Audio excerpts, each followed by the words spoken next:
माहेलकर. लेखक अशोक निंबाळकर. ती तरुणी कनिमाला कंठस्नान घालत समशेर नाचवत होती. दृष्टीपथात आलेली विजयश्री दूर जाऊ लागल्यानं रुस्तुम चिडला. त्यानं स्वतःच अंबारीतून तिच्यावर बाणांचा वर्षाव सुरू केला. तरीही तो हल्ला चुकवत ती तरुणी विद्युत वेगानं पुढे सरकत होती. रुस्तुमने तिच्या घोड्याचा डोळा फोडल्यानं तो बेफाम उधळला. दुसरा बाण डाव्या दंडात घुसल्यानं ती खाली कोसळली. बाण काढत ती पुन्हा उभी राहिली. त्या निशस्त्र स्त्रीवर हपशानं प्रहार करण्यासाठी त्यानं हात उगारला. तिनं डोळे मिटले आणि अल्लाचं स्मरण केलं. या खुदा, मर गया बचाव. मैदानात आर्त किंकाळी घुमली. डोळे किलकिले करून पाहिलं आणि ती हादरलीच. मानेवर आलेली तलवार त्या हापशाच्या हातासकट पुढ्यात पडलेली. काहीच कळेना नेमकं काय झालं. रणांगणात हलकल्लोळ माजला.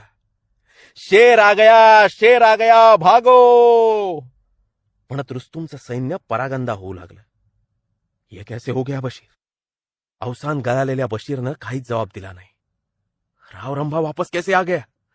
अब तरकीब ढूंढो कोई. मात्र यावर रुस्तुमने हतबलता दर्शवली. राव रंभाची तलवार जेवढ्या वेगानं चालत होती त्यापेक्षा दुप्पट वेगानं ही तरुणी कोण, कुठून आली, परिचय काय तिचा. विचारचक्र त्यांच्या डोक्यात गरगर फिरू लागलं.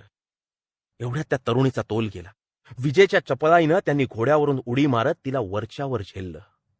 तिचं डोकं मांडीवर घेत त्या रक्ताळलेल्या नाजूक हातांची नाडी तपासली. ती धडधडत होती. आई साहेब, आपली कृपा अशीच राहू द्या आमच्यावर. राव रंभांनी कमला भवानीला धन्यवाद दिले.